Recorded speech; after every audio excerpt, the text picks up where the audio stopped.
So have you ever been in a car and hear a song coming through your speakers and instantly remember all the words? Do memories of another time or place? And or usually this is the case, events flood your brain. This happens to me all the time. If I'm on my way to work, walking down the street and a song hits my ears and bam, I'm somewhere else. Remembering the good times or even the bad times. I've even had it happen to me when I've overheard music from another source, like a grocery store. Actually, this seems to happen a lot in grocery stores. And that's what this channel is about. My music memory. Things that flood my head when hearing that's perfect song. Tally ho! Wings of silver, birds of steel. Silver home, partly metal, partly real. This song is the Silverhawks theme song from the 80s cartoon.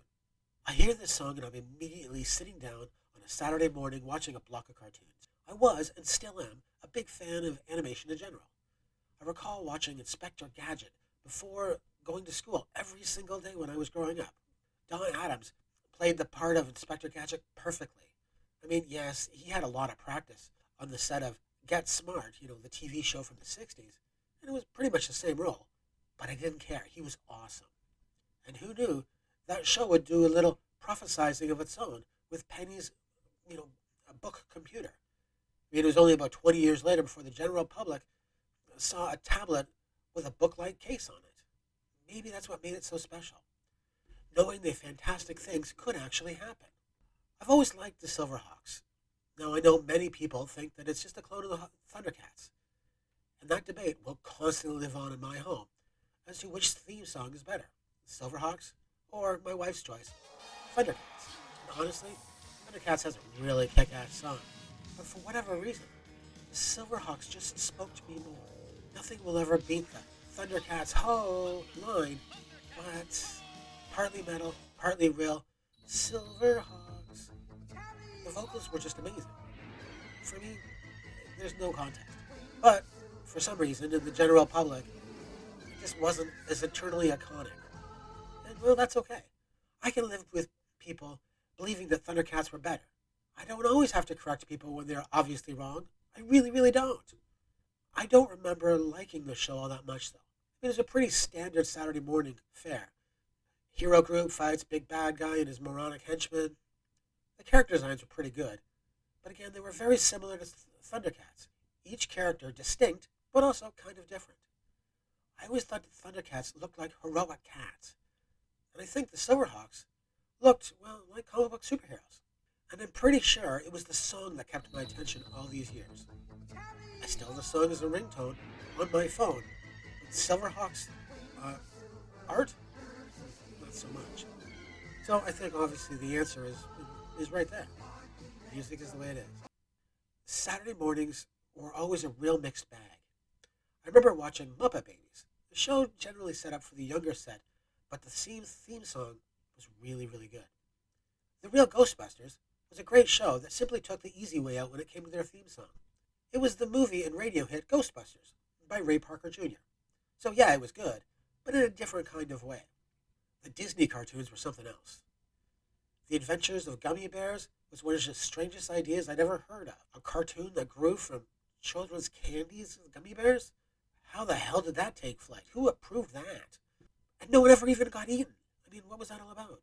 But the theme song was okay. Actually, all the Disney show themes were really good. Tailspin, DuckTales, awesome.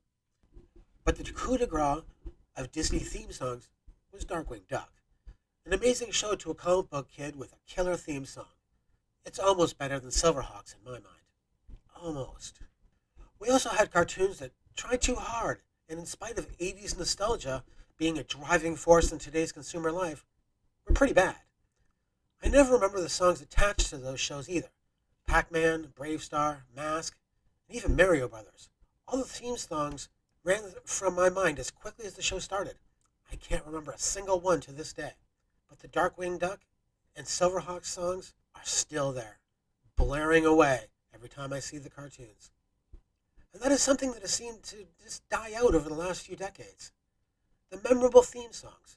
I know that Friends had the hit with the Remembrance, and Big Bang Theory had that Bare Naked Ladies song that never seemed to end. But no one really spends any time making theme songs memorable anymore. I can't remember any of the shows that I watch today where the song does not get skipped as soon as the skip intro button appears. I guess James Gunn feels the same way about theme songs because the care and attention he gave to Peacemaker. That song is amazing and hysterical every single time. We never skip it. It's just too good. If you haven't heard it, after this episode, go listen to it. It's too funny not to be enjoyed by everyone everywhere. But nothing seems to be wanting to be musically enhanced anymore. Law and Order's Dun Dun isn't a theme song, but it is what everybody remembers when they hear it. They remember the show. But it's not a song. There was a time when you could hear a theme song somewhere else and you'd be intrigued enough to go watch the show. None of the Rotten Tomatoes shows available to watch in 2022 have any songs that I've heard of or want to hear. As a result, I probably won't be rushing out to catch an episode of any of them. And that's not right. Theme songs used to be something great that got you either excited or intrigued to keep watching that show. I guess the world changed or something. Maybe the ability to skip show intros helped that problem get worse. I like to stream my shows, and usually the first few times you watch a show, the skip intro button doesn't show up. And yes, you can still manually fast forward, but few people actually do. But the theme songs, or the lack thereof, do not keep me there. I watch because of the story. Maybe that's what's changed. Maybe it's the writing. Maybe the writing in the TV shows in the 80s and 90s lacked confidence. So producers would add a catchy, terrific song to keep the audience glued to their screen and tapping their fingers. Perhaps the people writing today are so confident that their stories will keep the audience mesmerized that they don't need to distract them with a good tune. Maybe Shock TV doesn't need a song trending on iTunes. I don't know. But part of me just thinks it sucks. I do know of one show that tried. I love most of the theme songs to the Star Trek shows. I know they had no singing, but the music was just so iconic and catchy. Except Enterprise. Holy crap, that theme song was bad. That's an example of a theme song that actually drove me away from the show. I actually stopped watching the show right away. I don't know if the song was horrible because I actually never got through the entire thing. Maybe it should have been on another show. I don't know. All I am sure of is that it wasn't a Star Trek theme song. Not even a little bit. Thanks for listening to a story that fell out of my head. If you haven't heard any of the themes mentioned in this episode, go and give them a listen. I think you'll enjoy them. In the comments below, let me know what show theme songs do you love. I always love to hear new songs, and I love to hear all about them. Remember, as always, please like, comment, and subscribe. Until next time.